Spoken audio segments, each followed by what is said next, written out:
Hello, everyone. Josh K here. Joey B. This is the third episode, or third, we should say, full episode of the JJSports podcast. Tonight, Sammy will not be with us in person, but we know that his intentions were good. Unfortunately, had to take care of some things, so will not be joining us tonight. But he's not. Joey, Yes. He yeah, will. He will be back when he's ready. Okay. all right. So, Yes. Joey, a lot of interesting things going on. I think the first and foremost, though, to talk about would be the Los Angeles Lakers capturing their 17th title in franchise history, and that ties them now with the Boston Celtics for the most ever titles won by a single NBA franchise. And I think the thing that was so special about this was Anthony Davis, personally, in my opinion at least, really was like the heart and soul of that team in the finals. I know LeBron easily, best player of this generation right now, but if you look at Davis's consistency throughout the finals and the outcome, Joey, my question to you is, do you think that he had more of an impact than LeBron did with this team? First of all, let's go. And second of all, no. You think that LeBron had a bigger impact than Davis? I see. I think Davis is the reason they got there, and I think LeBron's the reason they won. If that makes All right, that's fair. So let's pose a new question. First of all, and to side note that LeBron's won a championship with a third team now, and has not repeated. So here's the question. I think that's really obvious. Where do you head from now if you're the Miami Heat? Because the Lakers are going to have this core for a while, and you can't forget about the amazing season that Miami put up. But I mean, that core going forward could be real interesting. And you also have to give, I think, the thought to the fact that Eric Spoelstra, the Heat's head coach, has not left that organization through even the most terrible of teams that he's had to work with. And he's built, he's been from LeBron for those couple years up and through the later parts of the decade from 2010 to 2020, where they were competitive but not that championship team anymore, and then back to it this year with a completely different core. No D-Wade, no LeBron, no Mario Chalmers, no Chris Bosh. Instead, though, you bring in guys who have been to those areas in the past with other franchises like Jimmy Butler, like Goran Dragic, right? And then you bring in the youngsters in Adebayo, Tyler Hero, Duncan Robinson out of nowhere. Where do you go if you're this Heat team? Well, I'm going to share my screen with you, Josh, because there's only one way to go. Big. You have to go big. The reason you lost most of those things is not because you didn't have skillful players. You need another skilled player, but not just one that can shoot. You need one that can get in their face, physical, right? How many times did we see LeBron just use his body and just force his way into the paint? How many times did we see that? We saw it, but in my opinion, he didn't do it at the most crucial time he could have, which was in Game 5. Now, don't get me wrong. Still a smart pass. Danny Green was wide open for that shot. But if he takes that to the hoop, for all we know, he's drawing a foul. This game is tied easily, or they take the lead. Right. But the difference is he at least he has that, right? He has it. He might not have used it, but he still has it in his arsenal versus having a player who can't do that ever, right? That's the difference. So let's just I looked up this article here, and it said the top free agents. You know who's at number one? Anthony Davis, right? So I'm not saying he's leaving, but let's just say hypothetically Miami got Anthony Davis. I think that would for sure turn the tide here, right? They're not, though, so let's move on. But I'm just saying, you go big or and go he's home. expected – that was his salary, that number right there? $27 million right there. That's $27 million, but he has a player option, right? Which you probably will exercise for a little bit more. But, he's going to get even more, right? Because that's how contracts work. Right. Then you look at Brandon Ingram, right? Maybe. He's definitely size, right? But and I like the salary, but will New Orleans let him go? Because he's an RFA. So Correct. I don't know. Fred VanVleet, I would be really interested, although I don't know Good if addition to that team. Provide some depth. The shooting, in the category of shooting as well. He's been through the finals and won it no, through tough battles. definitely has experience. I just don't know if he's a need. He's definitely a good player, but is he the need? DeMar DeRozan, same thing, skilled player, but I don't know if he's. I want same thing. The Gordon age Hayward. and the salary bother me. Salary bothers you with Hayward, you're saying? Yes, the age and the salary. Well, not the age as much, but definitely the salary. Now, this is a pick I would do. Look at the age, look at the salary, look at the status. This is who Miami should go for.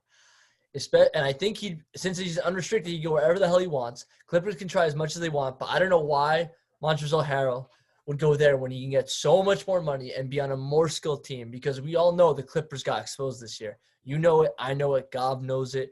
All a hoax. Right. Okay? It was I didn't say it was doomed to fail. I thought, they might go far, but they're not going to win at all. It's just not going to happen. They're not built. That was after they brought in Kawhi Leonard.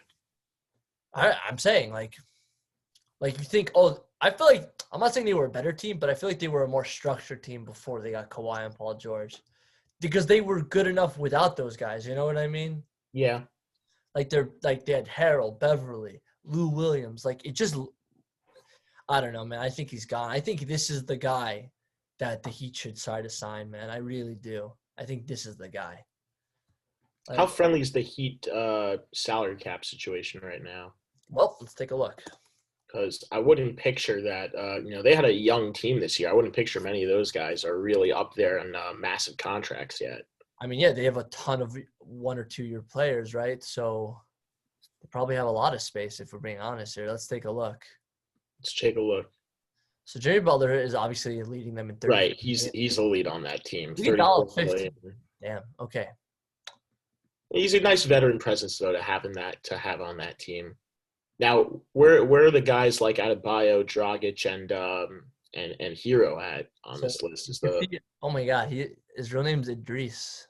I didn't know that. Wow. So $5 million, $3 million. Nunn and Robinson are on the minimum. That's crazy. Right. So all that right there is just over, about 11 million. All that is just over around 11, 12 million right there for 4 players who are key contributors to this team. Yeah, I don't know why. I don't know where it is. Oh, here you go. Okay. Cap space. Wait. I don't understand this. Are they full? I don't know. I don't know why it's not as simple as in hockey. That's weird. This is bothering me. Well, you can take a look at the free agents. They should just make it simpler, honestly. Goran Dragic, blah, blah, blah, blah, blah. Dragic. So their only real problems is in free agency is with Dragic, right? That's the only guy that you need to sign. And he's going to get a lot, so that's going to be interesting. Do you think that injury in the postseason might have hurt his chances at getting a bigger contract? Or do you think that the caliber he was playing up to before was good enough to have proven what he is still capable? Didn't Bam get injured? Didn't other guys get injured? Bam Adebayo got injured but came back. Dragic was out after the first game, never came back. Didn't he play in the last game? I don't believe so. Fair enough. But nah, I don't think. What did he tear? What was his injury? Something in his foot. I don't remember specifically. I don't worry about these injuries until the next time a person plays. So you can't judge till the next time a person plays. All right. Unless you only base it on what they were before, right? And right. we can all agree before. We can all agree before he was pretty good. And look, I mean, the second thing I'm going to add after you make the point from what he was before, I know it maybe the Heat are kind of lucky that, or maybe he actually is at least kind of lucky that he's injured because then they can play down to his contract. Well, no, that it was only 4 games because not 4 games because it was like 5.5 games, but even though that ended up really killing the Heat, and had he been completely healthy, maybe that top 3 of Dragic, Adebayo, and Butler really could have had a shot and knocked out this Lakers team because they played like it before he got injured. And then once he got injured, everything started to go downhill. He was on a tear for them in the postseason. and then the injury really killed that team. But the Heat should really be lucky. It was only 5.5 games he missed, because who knows what would have happened to them before. I know it was at the biggest earlier stage when they get that far. postseason, but it could have been a lot worse. Yeah, good. All right, let's move on. Let's just see if there's anyone else. But I think this is the guy, right? Okay, Bogdan Bogdanovich. Okay, but he's RFA, so they're probably going to try to get him. Gallinari. Too old. Way too much money. Maybe. I like this guy, but if something tells me he might be too overhyped. Nope. I don't know. What do you think of Drummond? How old is Drummond? This one's tough with Drummond. I don't know. This is. I don't know. 27. I mean, look. I know, but what is it? But you know what what always comes up? What have you done for me lately? Well, Andre Drummond, what have you done for me lately? Like, I just don't know. Has his teams ever made the playoffs even? I don't even remember. I'm pretty sure with the Pistons at most points, maybe not most points, but I know down the stretch there were times over this past decade, later in the decade, that the Pistons did make it into the postseason. And I would have to I'm pretty sure it's probably super mediocre, right? They probably didn't even win a series ever. I mean, if he was a key contributor, though, one player is not going to lose you a series necessarily. Okay. So. Well, then, yeah, if they can't get Harold, then I would say this is probably the best idea they have for a backup so far.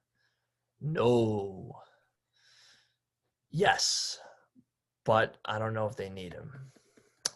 He's not exactly a center, but he's a big. Maybe. Okay, obviously they're resigning him. They'd like him back. And what was his cap this year? Just under $20 million. That's also 34 years old, though. He's still playing well. Yeah, but you can either make a short. They'll probably do a big money, but they'll do a few years. They'll probably do 3-4 year deal max. Maybe, yeah. I think Ibaka's would be a nice addition to that team. I'm just wondering if the age might get there. I think he's too old. I think for someone like his type of player, he's too old. Now this guy, I heard a lot of good things about him. Look at the salary. Look at the age. Salary's way within their reach. If they get this guy, that would be very exciting. I don't know if he's going to want to go here. He's probably going to want a lot more money. They're probably not going to give him as much. Where was he? Where was he this past year? I didn't catch that. Detroit. Crazy. He's probably getting the hell out of there. So, yeah, I'm pretty excited. I think he's exciting. This is a low risk, high reward type stuff because of the salary, because of the age, because of the position. It is. Yep. But I just don't know if they'll go. I don't know if he'll go there. What do you think of Whiteside coming back to Miami? It's kind of like that thing, right? Sometimes I just don't get when your girl, it's like when your girlfriend breaks up with you, right? And then she asks for you back. Are you sure you want to go back to that? Because sometimes oh my God, she just made a mistake, and yeah, I'm coming back, right? Just like LeBron, right? He came back. Well, they were a competitive team with him. Don't forget. Right, but was it because of him? Remember, they had Deion Waiters on that team too, and guess what? They got rid of his ass, right? Where is he? The Lakers, and he won this thing against them. You ever thought about that? I mean, I think about that, but I don't think they were necessarily 100% competitive because of him. But I think he does add a good piece, and what would now be a good piece, because 31 years old is not too old, in my opinion, at least, for him to come back, right? To a young team, he could be a nice veteran presence to most of the guys that are now on this young team, which just went up against a team of near superstars in the Lakers, all in their prime. Davis, LeBron, even guys like Dwight Howard and Rajon Rondo, who were near the end of their career, right? And then yeah, but it's different because those guys have won before. Rajon Rondo has won a ring. They know what it's like to do. I'm saying, so Whiteside, though, even though Whiteside he doesn't know. I'm saying, though, he's been around this organization before, and when he was young, at the age that most of these players are right now for the Heat, right in that range of 5 or 6 years ago, that that's right around where he began. He went through the same transitions that they're about to go through, and they're already a very competitive team. I think that's good depth on their team if you add him. I'm not saying they should 100%. But you're forgetting something. He's on the Blazers, right? They need players like that to keep Dame happy. Otherwise, if they don't keep him, their Dame's gone. I don't know where he's gonna go. Lakers, Knicks, Heat. I don't know, but he's gonna leave if they don't keep people like this. I think the salary is outrageous. I don't think Miami will give him that. I think Portland might. This guy's one of the. Let's cap it at 25, unless there are less. Yeah, this. Oh wait, is it 30 players? It's 30 players. Yeah. So let's. I'm just moving on because no for him either. Definitely not. How old is he? He's 29. I mean, look, he's been on championship-winning teams. Come on, do you remember what championship teams he's been on? He was with the Cavaliers. LeBron, Kyrie. He was still a crucial part of that team. I'm not saying he carried that team by any means. He's a caliber starter in this league, but he's not a star by any means. He's not the guy you get. Well, let's read the description. It says it's easy to forget about Thompson, whose rebounding tenacity and defensive versatility contribute massively to the 2016 Cavaliers title, given the woeful state of the current Cavs. But with that being said, you're also, you also got to take into account that he did that with LeBron and with Kyrie and Kevin Love also on that team. Yeah, you got to remember something. That's his team, right? They picked him up and stuff like that. But you have to remember, off the court, he's had some issues. If you've heard of those, so I can't say I have. I haven't followed him. Well, let's just say it rhymes with Marashian. Okay, so he's dealt with one of those. So once you deal with one of those and you're an athlete, you're kind of screwed, right? Whether you're Lamar Odom, or Chris Humphreys. Yeah. Okay. Let's. You get the point. I'm getting away from there. So next up, Paul Millsap. Again, I would say no because look at the salary and the freaking age. Look at that. 35 years old, making $30 million a year. Nope. You already have it. They would take Crowder back. I don't mind the salary so much. I mean, he's under $8 million. I mind just. I don't know. Maybe it's a maybe. It's not a guarantee. I wouldn't be surprised either way. Nope.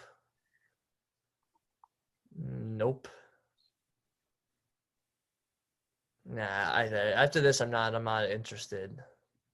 Nah, still no. Darius. I actually like Darius Saric, but he's not what they need. Also, he's an RFA, so no. Justin Holiday? Salary doesn't look bad for his age at this point. I know, but they already have shooters. Right. These are all shooters, so we're done here. But yeah, those are the big ones. Let's see, best of the rest. Dwight Howard, JaVale McGee, Avery Bradley, Rajon Rondo. What do you think of Howard coming into the Heat potentially? Veteran presence, not a championships. Not a chance, man. Rodney Hood, nope. Chris Dunn, no.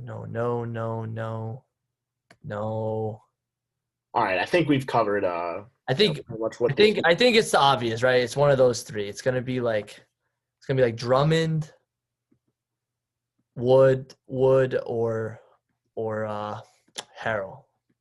I think I said someone else, but I don't remember who. Let me just see quickly.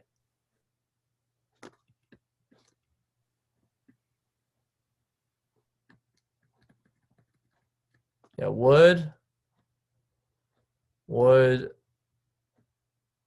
Harrell, and who else did I say? And Drummond. Yeah, okay. So one of those three guys, I think, will go there. I don't think anyone else should go there. Okay, I think we're done here. Yeah. All right, so let's move on to our next topic, which is, of course, the MLB playoffs. Joey. Playoffs? Yeah. So let's just take a look here. I'm going to share screen in a second. But I just want to point out, holy crap, the Rays are destroying the Astros. It's happening. My prediction's going to happen. It's going to happen. It's going to happen. I said it before the year. I said the Rays are going all the way this year. They're up 3-0 on Houston. I don't see any way Houston comes back in this series. Yeah, but what you didn't predict at all was the Braves clowning on the Dodgers. You Yeah, didn't. now that is out of nowhere. The Braves are the only undefeated team left in the postseason. Yeah, they have not lost a game, and it's not a shock why. I'm just gonna pull this up. Hold on, I gotta. 7 straight wins, if I'm correct. They beat the Reds twice, Marlins 3 in a row, Dodgers twice. That's a total of 7 in a row. 7 straight wins. And that does not include what they did towards the end of the regular season, which I don't remember 100% what they did in their last couple games. But 7 straight wins and 7 straight wins in the postseason is definitely going to get you somewhere. So, especially when it gets you through, especially when you've got a wild card matchup the way it was this year. Hold on, Josh. Just give me a second. I'm sorry. I'm trying to find the. Yep. There it is. All right. This is disgusting. All right. Take a look at this. I'm gonna share my screen. Blah, blah, blah. Okay. Okay. You see this? Bracket. Yep. So just look here. Let's go to just the ERA, man. This is insane. What's crazy, by the way, that I think we need to touch on was the Dodgers were way out of this game early. I think it was like 6-1, 7-1. They almost came back. Yeah, like I turned it off after it got like to 6-0 point or 7-0, but whatever. When they were getting killed in like the 5th inning, and it was just not something I wanted to see. I didn't think the Dodgers were going to score 7 runs and the Braves were only going to put up 1 or 2 more. I thought it was easily going to be like 14-1 Braves by the end of this game, and I just didn't want to see that. No, but just look at Gonsolin. Look at Gonsolin's earned runs. A 10.3. Look at Pedro Baez, bro. He got hit even harder. 27. You know the sad part? It's not even the worst ERA. If you look at the Braves guy, there's this guy named O'Day. Holy crap. 54. Darren O'Day. Oh, my God. I don't even know how that's possible. That's insane. Well, we saw that guy on the Yankees in the postseason when we matched him up against Cleveland. I don't remember who it was, but I think the ERA was up in the 70s somewhere. Yeah, it's pretty bad. I just don't get it. I don't get it. All right, Mom, I better go. Sorry about that. Yeah, smart.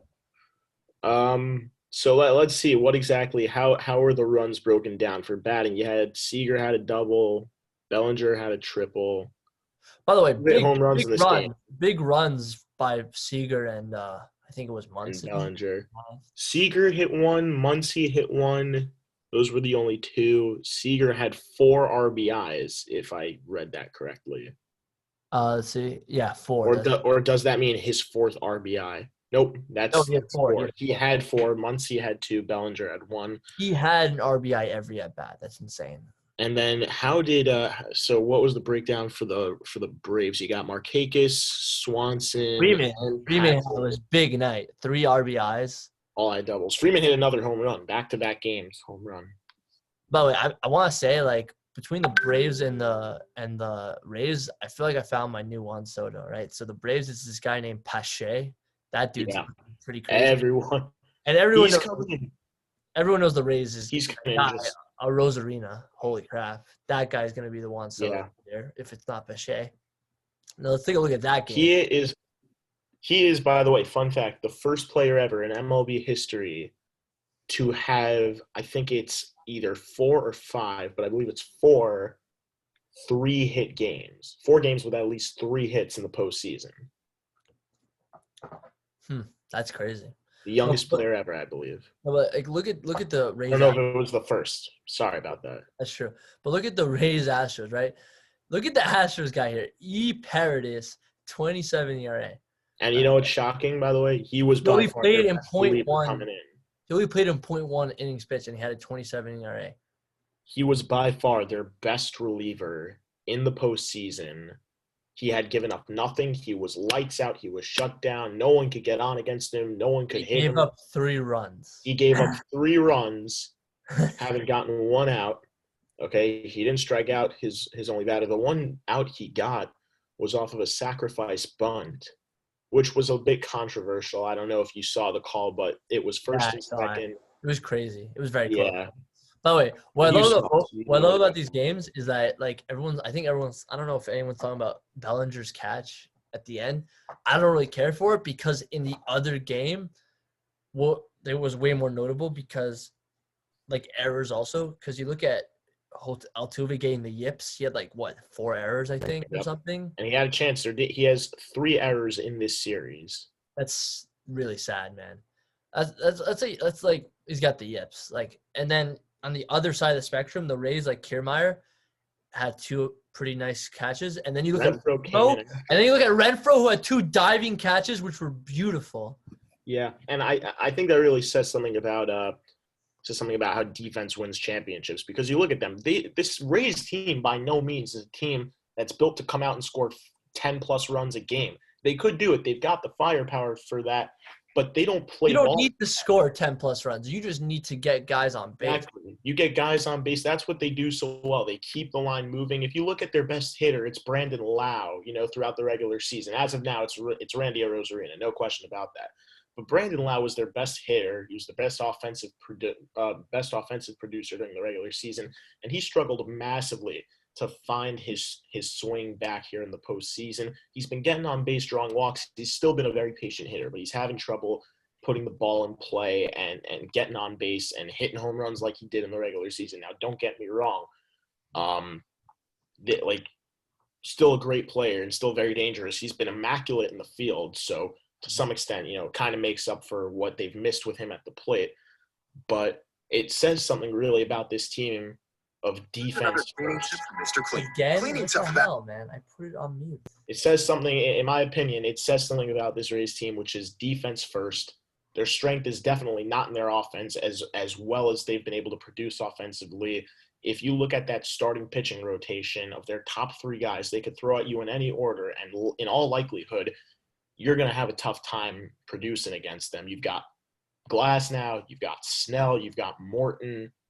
3, in my opinion, of the top 10 pitchers in the American League starting-wise this past year. I don't think I put all 3 on top 10, but okay. For this past season, I would have argued. And on top of that, asterisk though, it's 60 games. You have to you can't evaluate. It's a weird season, so I feel like you can make exceptions. All right, but you have to explicitly say for this season. Yes. Only for this season. You can't say for last season, the season before that. No, definitely not for last season. Unless it's 100.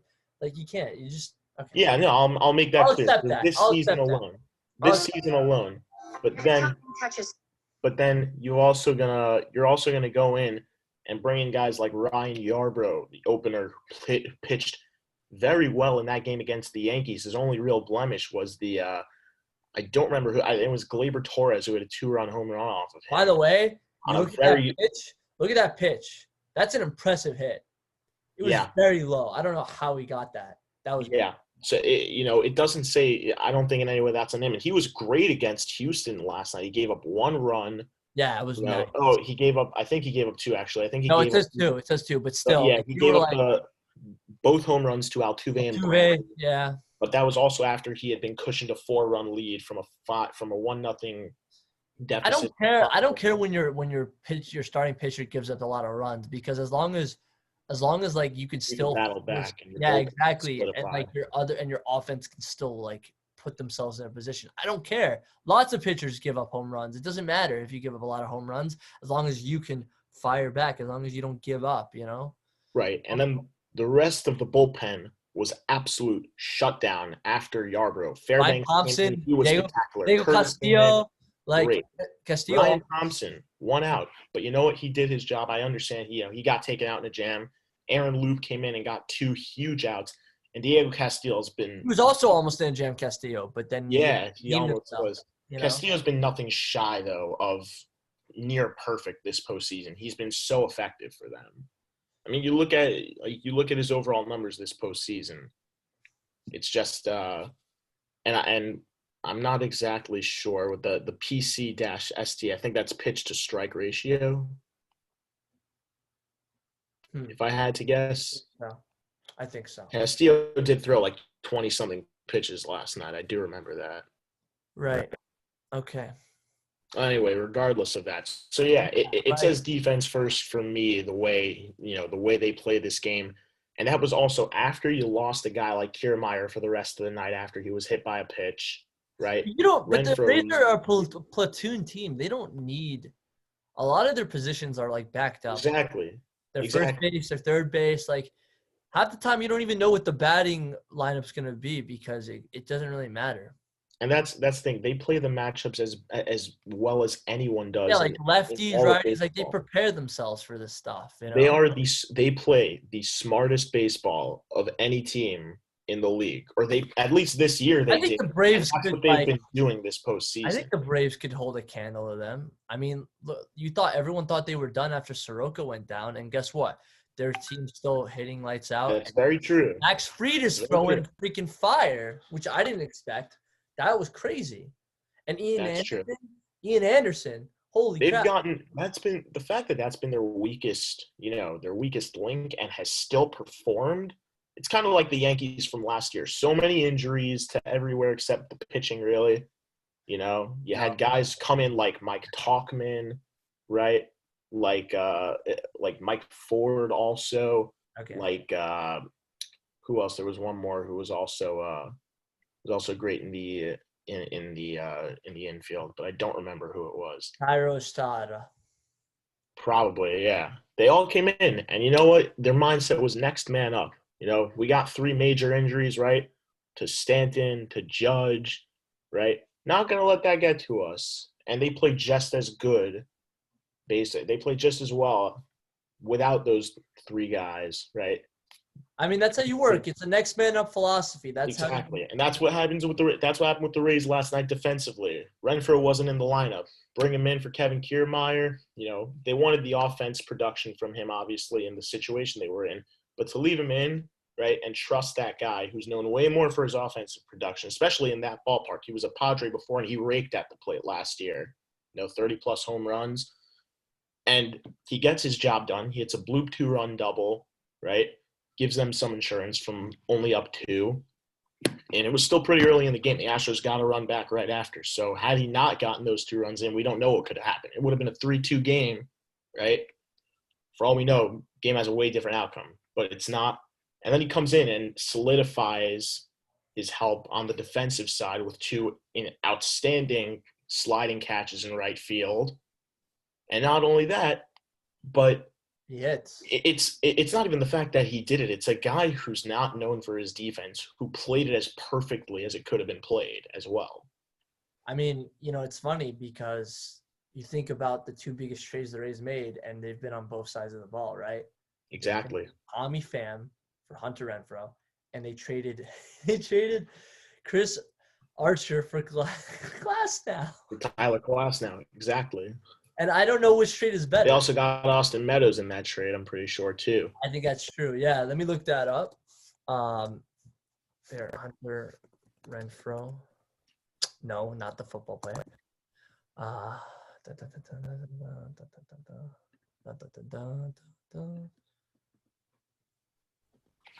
Renfroe?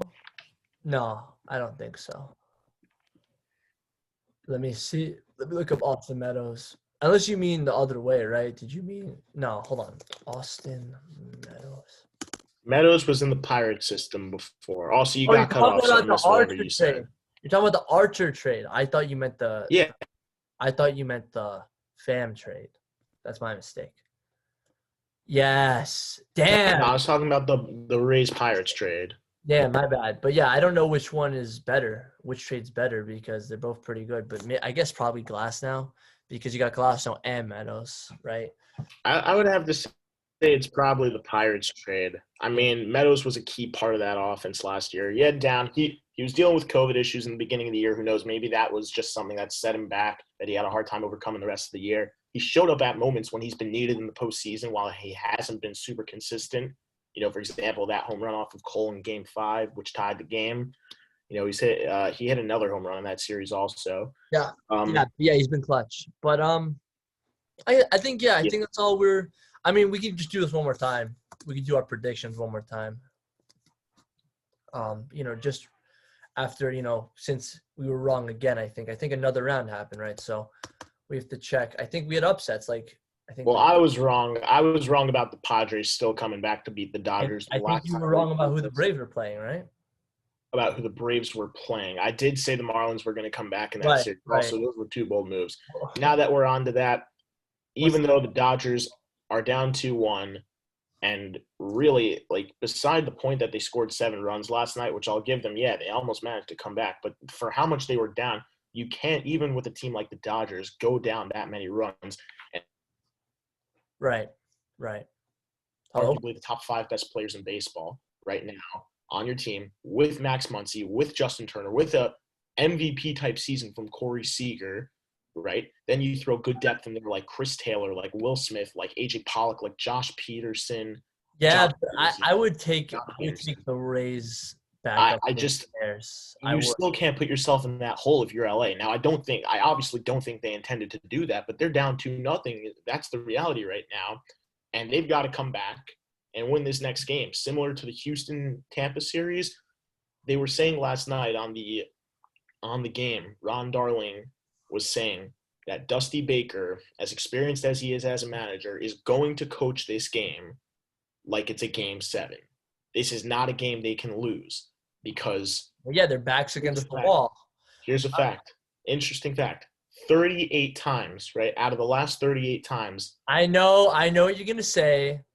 I'm not saying to spite you as a Yankee fan. I'm saying it's just – shut up. It's a win-win for me no matter what, okay? Because either the Astros lose or the Rays blow a 3-0 lead and I don't have to feel this anymore. So it's a win-win either way. But I would prefer that. I didn't think about that. I would prefer. Yeah, exactly. So take that, Josh. And I would. It wasn't to one-up you. But to be honest, I know. But to be honest with you, though, I prefer that these Astros lose because let's be honest, they played a pretty mediocre Sox team and a very depleted Ace team. They didn't play the Sox. Sorry, Twins. Very mediocre Twins team, right? Okay, hold on. I'm stopping you right there. When I say mediocre, I mean in the playoff experience. They have no playoff experience. Thank you. They've won no playoff freaking game. There is no chance that team is they weren't going to beat them. Team. You thought they were going to beat the Astros? I didn't think so. And they beat an Ace team that, while was good, was had a lot of big injuries, including the Matt Chapman, which is big, okay? And they just didn't have the biggest one. They didn't have enough pitching, in my opinion. It just didn't help. They had Liam Hendricks, they had other guys, Luzardo and stuff like that, but it wasn't enough, But Tampa Bay has the experience. You're getting cut off. And they have. I really can't. What?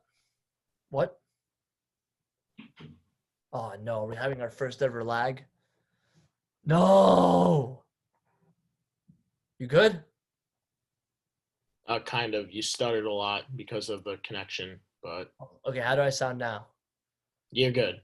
Okay, thank God. All right, but yeah, I'm predicting that Rays close it out tonight. It's possible they can do it in 5, but I don't think more than that. And with the Braves and Dodgers, I think the Braves are going to win in 5. I think they're going to win tonight, and then the Dodgers are going to be like, oh, we have our backs against the wall, and they're going to put everything they have into like it's like Game 7, as you said, and then they're just going to lose Game 5 because they're not going to have enough people to combat the Braves. Do you agree with that, or you think the Dodgers are going to come back and the Astros are going to come back, or what do you think? I think the Rays are going to move on.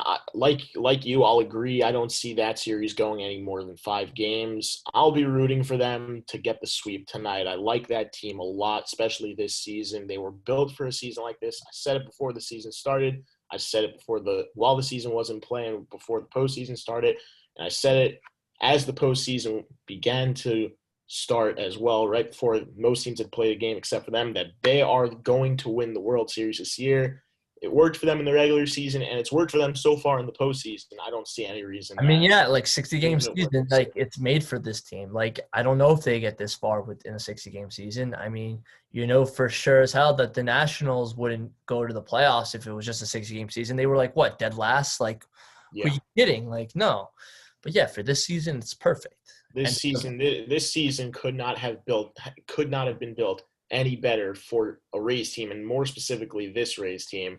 I think they're going to win it. I hope they get a sweep. I'd like to see them back in the World Series for the first time in over 10 years, and I'd like to see them win one because, quite honestly, as much as I like certain players on this Braves team and on that Dodgers team, I don't respect them as teams. I shouldn't say I don't respect them. They're just not my favorite teams because you look at how stacked those teams are, and it's also teams like Houston and the Yankees, right? And I can't really think of anyone else who spends like a ton of money on their players. But, you look at those lineups, and for sure they're stacked. And I have so much respect for the fact that you could bring a team like that. But I feel like with their lack of success in the postseason over the last couple of years, that it kind of takes away from other teams that try to get there with determination, hard work, and not spending as much money, who could be there theoretically. And, of course, throwing tons of money into an organization just works all the time. Don't get me wrong. I'm not hating on it. It's just yes and no. It depends. That's my philosophy. No, yes and no. Yes and no. It doesn't always work. You have to. It works to get them there. It doesn't really work. Pay for the players. You gotta make sure your investment is worth it.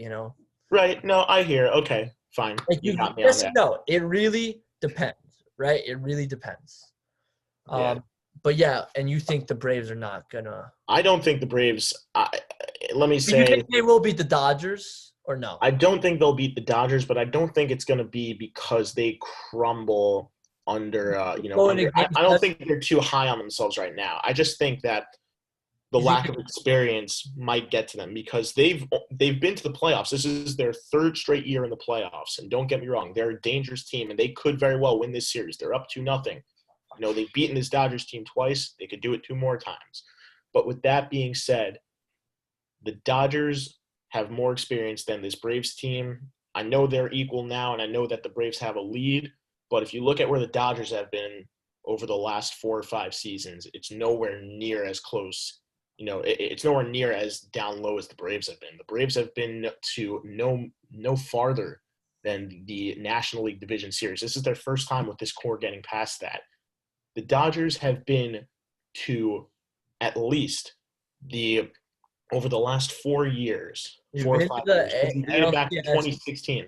From 2016, NLCS 4 of the 5 last years. 4 of the last 5 years, and last year wasn't really like it. Really, they were almost there. Like they were a win away in Game 4. I know it didn't happen, but they were a win away in Game 4. You want to say, fine, they lost that game because they played on the Nationals field, and the Nats were, fighting for their playoff lives to stay alive in the postseason. Fine, but game 5, they were 6 outs away. Yeah, but you put in freaking Jansen. What's wrong with you? They put in Kershaw. Put in Kershaw and Jansen, didn't they? Jansen was not put into the game. Whatever. Really on that team said, where was Adam Kolarek? He owned Soto, and he said, as bad as he was down the stretch, where the heck was Kenley Jansen? They didn't pitch either of those guys. No, but the thing is, isn't Kolarek like the 1-out guy? He's just there to get Soto out. It was the most important out. It ended up being the most important out of the game, though. They were down 1. They were down by 1 with Kershaw, who's arguably been the worst postseason pitcher of the last decade, against Juan Soto, who was raging hot. He was the best player that playoffs last year. He was so good. So anyway, I don't think this Dodgers team is going to fall to the Braves. So just tell me really quick, just enough. I think the Dodgers are going to move on. I think they have what it takes to come back against this Braves team. In the World Series, the winner is sticking with Tampa. You can't bet against them. In Tampa. I don't know how many games that I'd wait to see how many. Fair. Wait and see. It's too hard to predict. It depends. Wait and see. But I'm going to stick to Tampa, Atlanta, and I'll wait and see too. Okay. I think we've said enough on baseball. Yep. All right. Let's move on to football. Alrighty. We had quite a game last night. No, folks, you did not hear me wrong. There was Tuesday night football. For only the second time in history, I believe. Which is pretty nuts. And all it took for the Titans to be a bunch of jackasses. Listen, I don't care what you say. There's no way it was just a fluke. I'm sorry. They pulled a Marlins, okay? They probably went to Magic City and got some wings or something. I don't know. Titans are playing good football. I feel it's just funny because just like the Marlins, you get to COVID and then you come back and you start winning. Everyone. Yeah, I don't know. Everyone, I feel, after last year's AFC Championship run, now obviously they fell short. They were playing arguably the hottest team in football in the Chiefs, who had an unstoppable offense last year. Yeah, but look at this. Right. The Bills. I don't understand that. The Bills are a good team. They're a very good team. Defense in the league. I'm shocked. But at least it can bring down Bills Mafia a little bit because they were thinking Right. Josh Allen was like the best quarterback in the league. I'm like, no, he was pretty good, but I don't think he was the best player and the best I quarterback. can't say that I'm shocked with the loss, but I am shocked to the fact that this Bills defense gave up over 42 points. It gave up over 40 points. They gave up 42 in By the way, end I've always said like to even this Titans offense, before this year, I thought like which is by no means a very potent offense. You've got Derrick Henry. You have Derrick Henry. Don't get me wrong. He's a top 5 running back. you got Ryan Tannehill. You got Tannehill, who revived his career. But the receiving core is kind of weak, if you ask me. A.J. Brown is very solid. A.J. Brown's good. A.J. Brown's pretty good, and I don't know what happened to Corey Davis, but yeah, right. Corey Davis wasn't there last night. Jonnu Smith is, he proved to be a force last night. He had a couple touchdowns and, a nice game receiving. But, that's by no means like an insanely threatening offense, especially against the top 5 Bills defense. That's not a top 5. This defense that Buffalo has, in my opinion, is a top 5 defense in the league. Do you know what this is? TOT solo? I am not sure what that is. Solo tackles. Sorry, it's solo tackles. That's what it is, I think. And I feel like a lot of people also forget how great this Titans defense can play with guys like Malcolm Butler, like Kenny Vaccaro. They have Malcolm Butler. They got what's his name? They got Brown. Clowney. Also, they got Clowney now. That's pretty big. Apparently, yeah. And you also got to take into account. I don't remember who it was they were doing it without, though. They had a player out on the offensive line last night. I don't know for most of the game. I don't see any. So, yeah. Now, I don't think Buffalo should take this loss too hard. I know they were 4-1. They were riding a great streak. Yeah, look at the division. It doesn't really matter, right? It doesn't really matter. Well, even without that, I don't think this is something that – I think that, Kay was learning experience. If they thought they were untouchable, this is a reality check that they're not, and they can build off of this. This Titans team is a top team in the NFL. I mean, like we said, they were in the AFC Championship last year, and they kept it competitive with the Chiefs, despite losing in the end. Like for 3 quarters, that was a very close game. That's true. And I feel they were rated, I think a lot of teams, or not a lot of teams, I think a lot of people didn't really have them on a radar so high coming into this year, despite their run last year. So, but I think they're proving their case to get back at a crazy, hopefully a very successful schedule, which is what they seem. They're 4-0 right now. Also, I just want to point out, ESPN is showing the baseball score, and somehow I know we finished, but just to touch up, Dodgers are destroying the Braves right now. Holy crap! I didn't even see that. And it's what inning is it? Only the bottom of the first. Holy shit! I think that I think the Braves are the home team this game, though.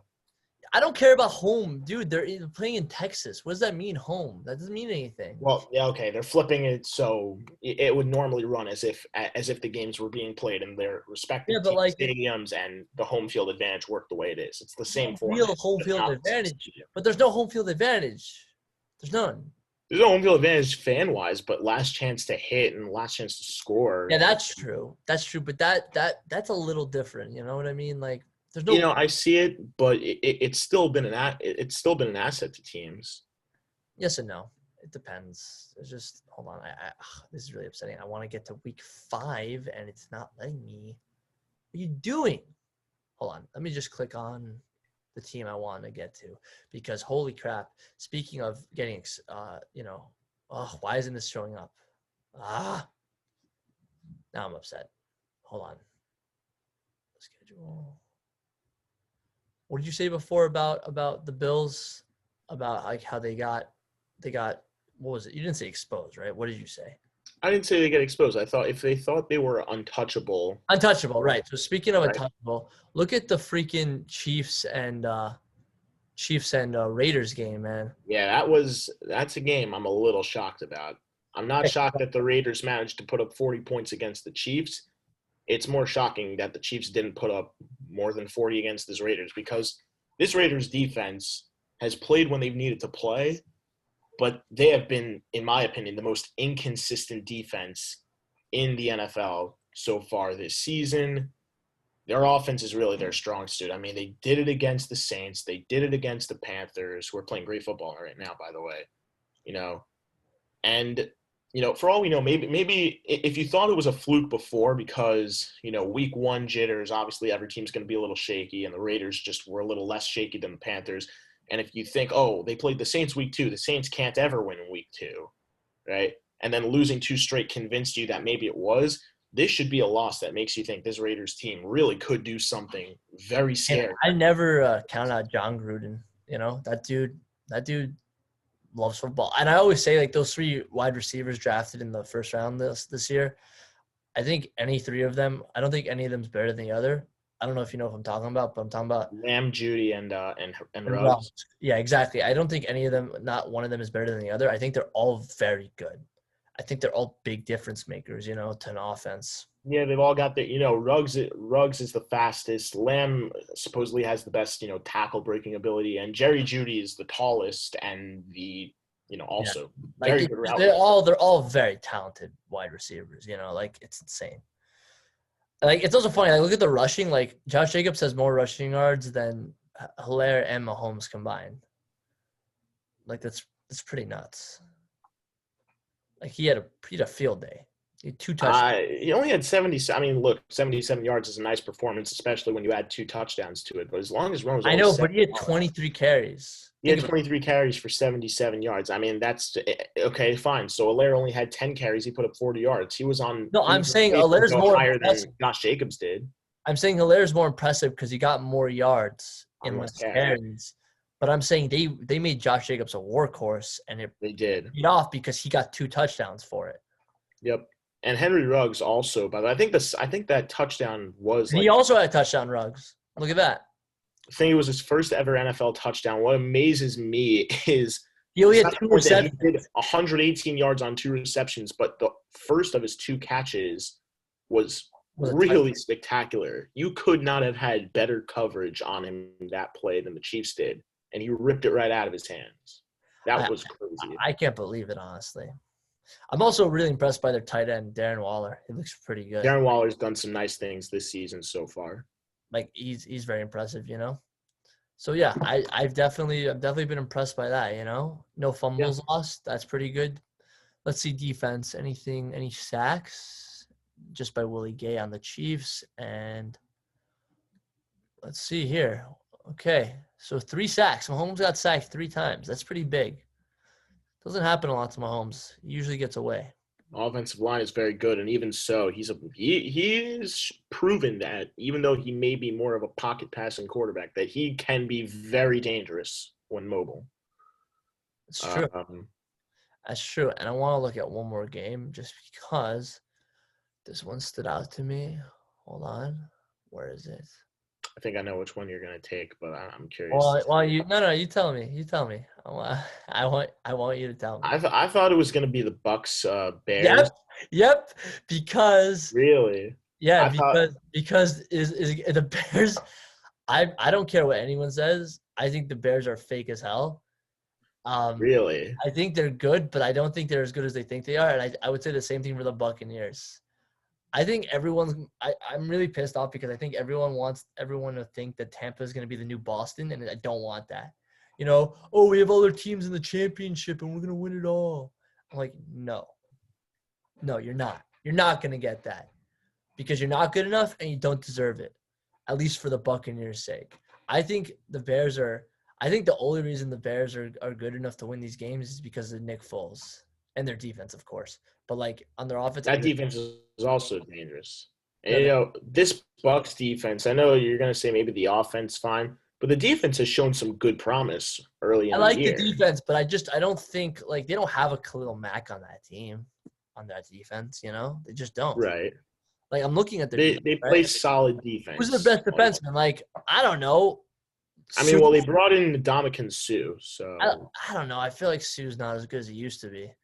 I like Pierre-Paul, also same thing. Like they're all right, I don't think anyone here is special on the defense. Like, I like Devin White though. I'll give him that. I like Devin White when they draft him. But like the Bears got Mack and they got other guys who are all right, like Roquan Smith and Fuller and Hicks and Eddie Jackson, Buster. Yeah, like Green kind of revived his career as a Bear before when he was with the Let's speak no farther of it. What team? What guy? What's the name? Buster Screen. Don't Yeah. talk about his past like that. I don't. Well, actually, hold on. I just need to see one more time. I need to understand. What does it say? What does it say? The old thing. They don't do that here. Huh? What, his career? Yeah. Just look him up on like Wikipedia or something. Nah. Don't got time for that. I don't care. All right. But the point is, like, Tom Brady, like, I think they have a good team. I just don't think they're an elite team. I don't think they're an elite team in this league at all. And I think the Bears are probably the worst 4-1 team in this league, if I'm being very honest. Do you watch Gridiron Heights? No. Oh. Okay, well, let me just show you this really quickly. I'm not even going to play it because the audio might be pretty shoddy, but let's just say Gridiron Heights. Okay. Where is it? This basically makes fun of the league every year. I'm just gonna turn off the volume, and I'm just gonna show you. I just want to show you this, right? Hold on, get out of here, Colonel Sanders. We don't have time for you.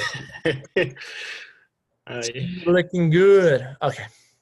So look, they're doing this thing, and basically they're playing a game, right? There are several frauds among you, and if you notice, you got OBJ, Tom Brady, Juju. I forget who 56 is. John Gruden, and let me go back. Who's 56? What is that for the Cowboys?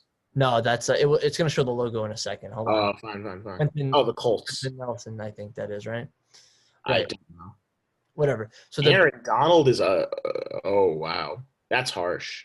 No, but watch this. It's really funny. And you have the Bears, obviously, and you have Kyler Murray. Okay, so watch this. They all agree it's time to expose frauds based on limited info. You must vote the imposter. And they all agree. Wait, do you see this? Yeah, I see. No, do you see what they said? The Bears guy, right? Yeah, Matt Nagy. Look at him. Look at his eye. He looks dead. He's out of here. And then, right? And they're like, oh, we have to use our legs. No fair. Why can't we connect? Oh, whatever. I'm just going to. Hold on. Okay, here. The Browns, they got rid of the Browns because they say every year the Browns, right? And they said the Browns were somehow not frauds. Several frauds remain. And then Gruden's like, you didn't beat the Chiefs. You didn't beat the Chiefs. You didn't beat the Chiefs. I beat the Chiefs. That's good. Right? And I'm just saying, like, I think the same thing. I think most of those guys are frauds. Not all of them. I don't agree with all of them, but I definitely think most of those guys are frauds. Like, especially the Bears. Like, they all agreed the Bears were frauds before everyone else got eliminated. Everybody agreed that. I think they're a good team. I just don't think they're as good as everyone thinks they are. They're not a 4-1 team. They're like middle pack. They're like 2-2, 3-2, 2-3. Those are that kind of team. All right, that's all I have to say about this. If you want to talk about this more, you want to talk about this more, you want to – well, actually, I just realized we have to talk about the two big things. So, first of all – well, I think we should start with the one that's No, I want to talk about this one first. All right, fine. So what did I tell you? What did I tell you? You said someone else was getting fired, and so did Sam. And I said this guy was getting fired. You did, and I'll give you that. Because this guy sucks. Yeah, it just sucks. It really sucks. You know, he's just gone. I think that's – you want to say anything else, or should we just move on to the big one? No, I'm going to let, like I said something which was not true over this, and, this is enough to get back at me. Yeah, I think I'm good. To take it. I think we can move on to the big news of the day. Yeah. This is the bigger and more shocking news, if you ask me, which is, as you guys can see, Le'Veon Bell is no longer a New York Jet. Yeah, good riddance. I'm not really shocked. I thought it was going to be him or Gase, but yeah, I'm not really shocked at all. Now, I will say I'll be, this is the only thing I'll say about this move that the Jets made, which is that I think they were a little fast to do it this year. Yeah, they were pretty aggressive. Like, yes, I don't know. They were in week 5, but he only played about 4.5 games. I mean, like, I feel like that wasn't because he did anything stupid off the field. He got injured, and he wasn't. So I don't think that was something that was necessary as early as they did it, but they decided to make the move. I'm not going to criticize for them. I'm not going to criticize them for that. He's shown he hasn't produced nearly as well with the Jets as he did when he was back with Pittsburgh. Wait, you're not going to criticize them for that? I'm not going to criticize them for that. In my opinion, it was a little early to make the move, but okay, you gave him a year plus. He was expected to play up to a level. He didn't come close to it. So you're not criticizing them. No, but I think that the Jets may have just helped a lot of other teams who are either facing a terrible injury right now in their running backs situation, or that just don't have a strong run game at all. So you're not criticizing? I'm not criticizing them for that. Okay, I will criticize them. Jets, You pieces of garbage, keep doing what you're doing. This is a bad move for you because just in the sense that compared to other moves you could have done. You could have fired Adam Gase like you should have done a while ago, get him out of town. Okay, this is like Bell was not the problem. Okay, he played, like you said, in 4 games and he was injured. There's no reason to get rid of someone. Obviously, he wasn't playing his contract well, but let's be honest. With that offense, that coaching style, you're not getting anywhere. Okay, you could reincarnate or cryogenically freeze the head of Walter Payton, and he still wouldn't get 2 yards. Okay, like it's just with that offense, they're not getting anywhere. You want to take a quick look at this article saying where you should sign and just say yes or no to the team? Yeah. Let's take a look.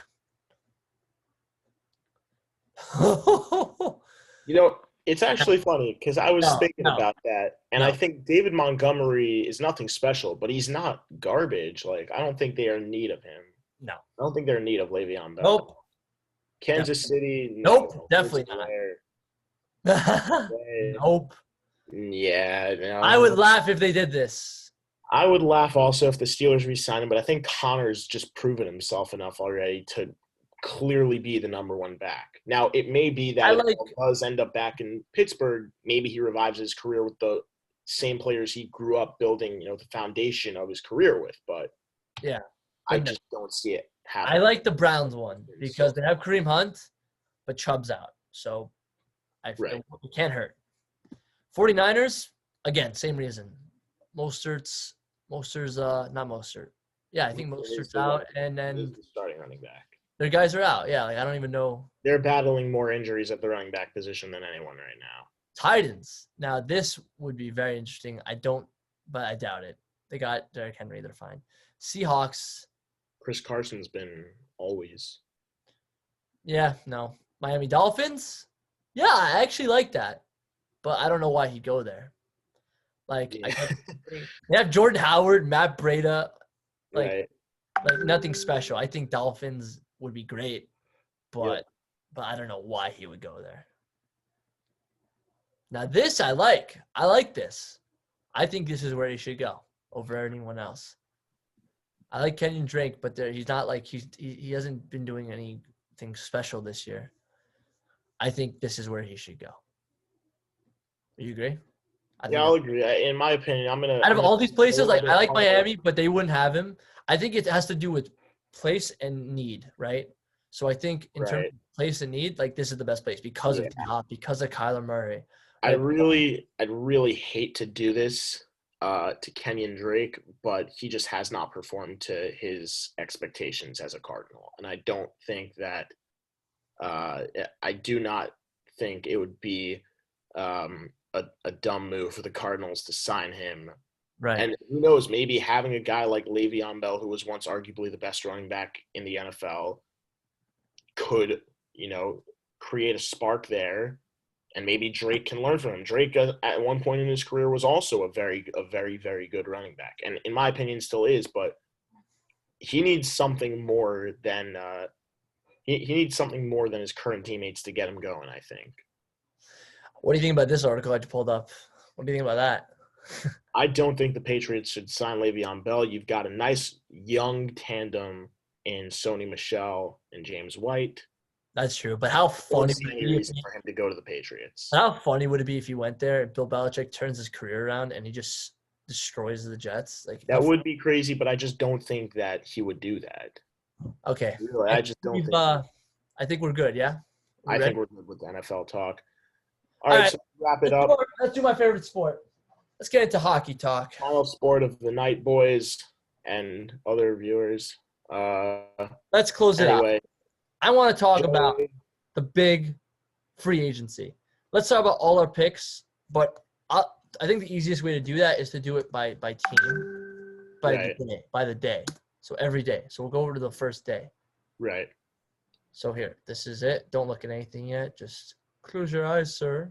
Right. Da, da, da, All da. right. I'm gonna do this a little. I'm gonna do this a little more in a different manner, at least for myself. I'm gonna go with the team that I was first to react to, or the first two. I mean, I think we should just not go through all of these, but just go through the big ones, right?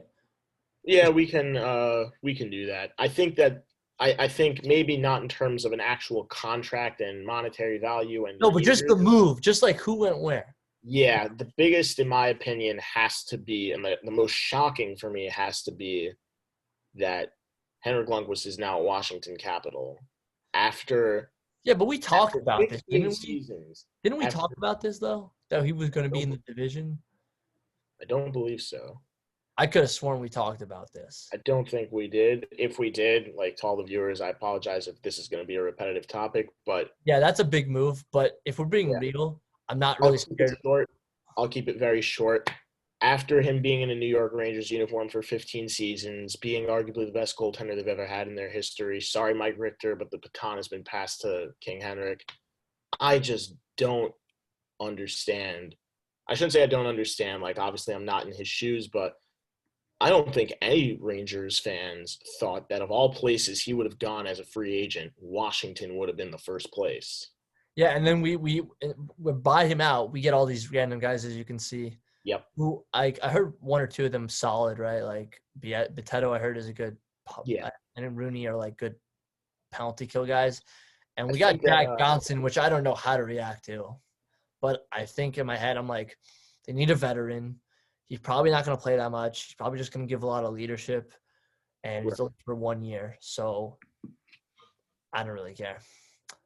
I think they also brought in. I think the most interesting move for the Rangers that they made this offseason, while we're on them real quick, is Jack Johnson, a guy who's been on the decline in his career, to a 1 year, $1.5 million contract. The money's not something that's going to hurt them this year if in that acquisition. I think it's going to be the play of Jack Johnson, who could revive his career. You know, he's got a new coach in David Quinn now that he's going to be playing for, who's a development coach. That's what he's mostly known for, and that's why they decided to get rid of Vigneault and bring in David Quinn to such a young Rangers team, because he figured he'd be able to build them up, and he's done such a great job with that. Now, Jack Johnson, who's been in the league since 2005, this is about to be his 15th or 16th season in the NHL, who's been on great teams. And if you ask me, I think that he actually does have a nice chance to revive his career this year, because other than the fact that he's playing with a coach now, or for a coach now, who is known to help build his players up, maybe he could help restore some of that confidence, the caliber player he was before. But I think more importantly than that is that the current Rangers president, John Davidson, was the guy who brought him in back when he was in Columbus, and he worked with him well there. And that's where, in my opinion, Johnson played his best hockey. Well, I hope so, because Davidson's the reason Panarin came to New York, or at least the big reason. Also that. But more important, like, this is the newest acquisition, and this is the thing. I think the Rangers also went after him because they needed a defenseman of a left-handed shot on the left side. They needed a Mark Stahl guy. Exactly. But it's just weird, you know, like, why they pay him so much money. Right. But like, now, would I have been happier if they would have just tried to go after one guy, maybe like Torrey Krug, who's a left-handed shot, still a pretty young player, right? They could have done it. I'm looking at, they had $18 in cap space. But I think the problem is they don't want. How much are they saying? They're saying they have about $18 million in cap space. 18. It says here, current cap space $18 million. But I think the real reason why they did this is because it's very low risk, high reward stuff. Like, it's short, only 1 year. It's like a prove it deal. Like, maybe you could turn it around. Also, you have to remember they're probably a top 3 prospect pool in the league, and most of it's because of defensemen. You got so many guys coming up. The only problem is they're not ready. Not ready yet. Who are the offense? I mean, like, on the offense, who do you have? You have Kravtsov, and I don't know. You got Lafreniere, who's a prospect. All right, that's true. Lafreniere. I don't know if Lafreniere counts. You got what's his name? Kravtsov. No, yeah, Kravtsov. You got Morgan Barron. You got Patrick Korolenko. Like, those are your – Julian Gauthier is still technically a prospect. Like, those guys are prospects, you know? But, yeah, but then it's not even because of them that their prospect pool is so great. It's because of their defense. They got Keandre Miller, Nils Lundqvist, Matthew Robertson, Zach Jones, and now Brendan Schneider. Like, I don't – like, there's no reason why they should have to go for the big guns because those guys are going to want so many years. You know what I mean? Like, you're going to have to make room for these guys you drafted that are going to be amazing. Like, they will be ready in a year or two. Schneider, Miller, Lundqvist, like, they will. Like, one or two of these guys are going to come up this year, maybe even next year. But, like, it's coming. Like, that's why I'm not mad. You know? Right. No, I'm not mad either. I think that – like, I think, first of all, let's be honest. They have $18 million. They could still make a move. There are still people I want to go after. So I'll talk about that after. We'll go back to the Rangers in the end. But let's talk, like, or who's left on the market. But, like, yeah, there's still other people they could still go after. But, like, let's go to the big ones here, right? Yeah. Or the ones that pop out at me. Of the big ones. Minnesota signed Cam Talbot, which I thought was pretty nuts. Right. Okay. Oilers got Kyle Turris, which I laughed about that. I really did. I'm like, wait, so you'll sign Turris, but you won't sign Nuge, who I'll talk about after. But yeah. What do you think of the move that the Oilers also just brought in Tyson Barrie? I actually love that. 1 year, I love that. Which is funny because when you think of defensemen, right? Like, defensemen coming other places. Think about the other two that came to other places, right? Chris Tanev went to Calgary. He got a boatload of money. I don't know if it's deserved. And then what's his name went to freaking Toronto. Oh, my God, what's his name? Jay Brody. Yeah, that was huge. And don't forget, also, I think the biggest one of them all is that Pietrangelo is now going went to Vegas. By the way, let's just laugh at the fact that Krug went to St. Louis. And if they didn't trade for Falk last year, they probably could have afforded both of them. Like, imagine that. Imagine Krug and Pietrangelo on the same line.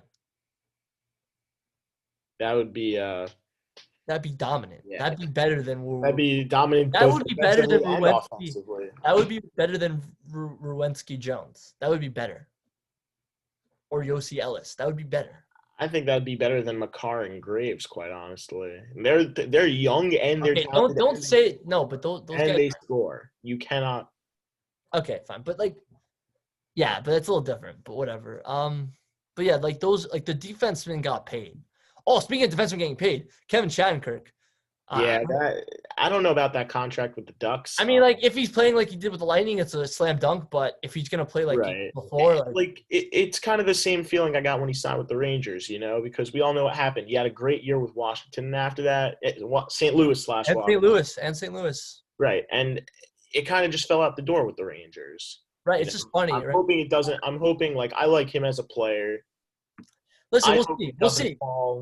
In Anaheim, but it won't surprise me if he does. It's a wait and see. You know, we'll just move on. But like Leafs made moves. You know, they got Brody. I think they got Jimmy Vesey. They got Wayne Simmons, and they got someone else. I'm trying to remember who it was. Vinny Lettieri is also with the Ducks now, former Ranger.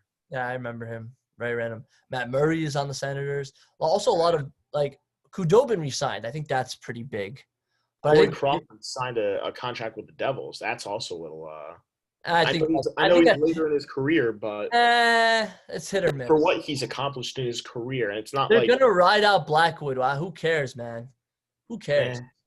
I mean, they seem to bring him in at a standpoint where, you know, he's making, you know, just over $3.5 million a year. That's crazy though. He doesn't deserve that money, and neither does Shattenkirk technically. I really don't know, honestly. We'll see. Most of these are wait and see. I think the big one is Markstrom to the Flames. I think that's huge. They locked him in. That's probably the biggest contract for goalie. 6 year, $36 million. And what do you think? Also, how much did Braden Holtby get on his contract for Vancouver? I don't know where it says Vancouver. I think that's a bit higher up. I think it was like on the first day. I think it was on Friday. Oh, okay. What day was Friday? The 8th? Here, 2 year, 8.6. 2 years, 8.6 for Braden Holtby. Yeah, that's crazy. That's not so bad. I think that's too much for him, though. I think he's I don't know. I don't know what Vancouver's doing. Like, you thought, oh my God, they're hitting it off. They got Toffoli, and they have Markstrom, and they have all these other guys, and Tanev, and they let them all go. Freaking Toffoli. Toffoli is on the Canadians. I don't even know who had a bigger offseason. The Canadians, forgetting Anderson and Toffoli and whatever. We'll talk about that maybe another time because I'm kind of tired. But, like, it's crazy. The big moves on a lot of teams. Like, the NHL has a crazier, like, turnaround than any other league I've seen this year. Right. Capitals got Van Riemsdyk. I think that's solid. Leafs got Bogosian. That's who I was thinking of. Okay. Fine. Right. And what do you think of Mark Pesic to Dallas? That looks like I don't care. he could be. I know he's not making. He's obviously not making. I actually making $750,000. I care more about the Jackets hitting Koivu. I think that's pretty cool. Yeah, that's going to be an interesting.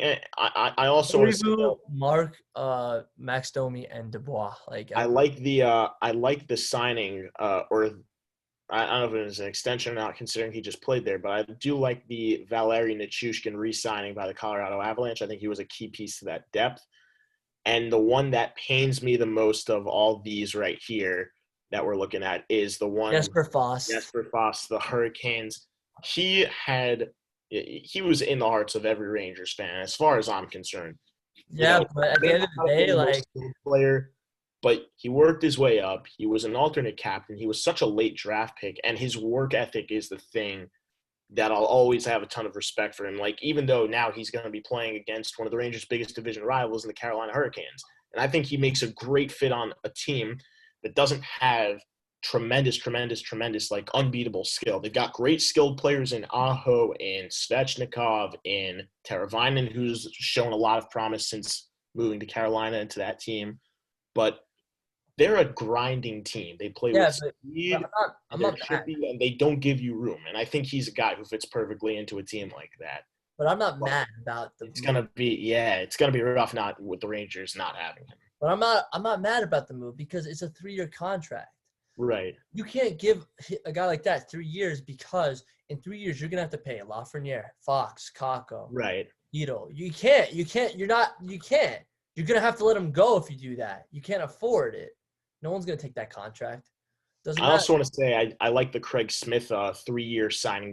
I'm pissed off that Boston got a caliber player like Craig Smith. I'm pissed off. So I'm going to tell you, I'm a little annoyed about that too, but I think that the signing makes great sense for them. I mean, he's proven he scored 20-plus goals in five. He's great. I'm pissed. It's a good pick. 3 years at 9.3. He's getting 3.1 a year. And you're also got to take into account, though, they did it, I think, in my opinion, mostly because David Pastrnak just had hip surgery. And he's going to be out for 4 to 5 months. So he's going to be the guy who kind of fills in that spot now. When Pastrnak gets healthy and comes back, then on the right side, you're going to have wingers like Pastrnak, like Smith, like Andre Kasha. That's going to be – they're going to be arguably the best right-sided forward team in the NHL. Okay, I don't want to talk about – like, I'm getting a little tired, Josh, so I'm going to wrap this up, okay? But we'll just look at the big ones really quickly, just the crazy ones. Really, we're not too much talking. You got Grice, blah, blah, blah, blah, blah, blah. This is the one that bothers me. Why the hell – you can talk about this for 2 minutes. Why the hell would Taylor Hall go to Buffalo? What the hell? What the hell was he thinking? I think I'm just going to – I'll give it to you straight up. Toffoli's not a crazy move. Petrangelo not a crazy move. Like, I'm not crazy. I'm not crazy by that, right? Even Marlowe back to the Sharks. To San Jose. Nieto's also going back to the Sharks. Even Marlowe and Nieto going back to the Sharks. That's not crazy to me, right? None of those are crazy. Greg McKegg is now back with the Bruins, it looks like. No, not back with the Bruins. He went to the Bruins, right? And Dell's in the Leafs. None of these moves are surprising to me, okay? The only things that bother me is that nobody signed Nuge, nobody signed Hoffman, nobody signed Dadonov. Maybe the Rangers will get one of them. But what the hell? Why the hell is freaking Taylor Hall on the Buffalo Sabres? What the hell? I told you that he would either take a big deal for more money or take a 1-year deal for less to be on a contender. On a contender.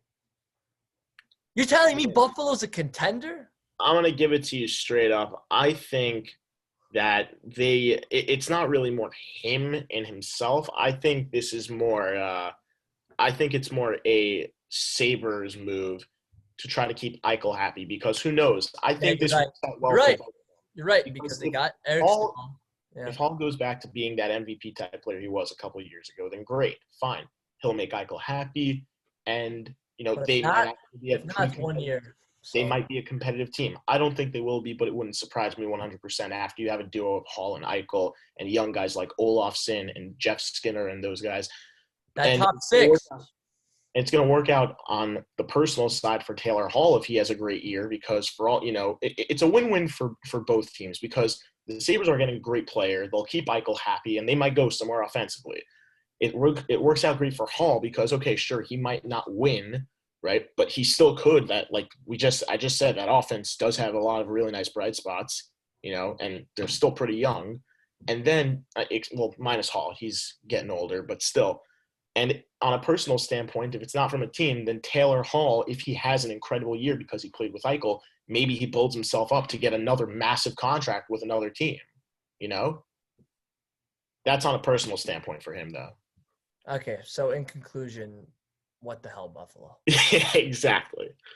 All right, I think we gotta wrap it up right now. Yeah. Thank you everyone for tuning in. You guys are the real ones. Thank you, Josh. We'll see you next week. Peace out.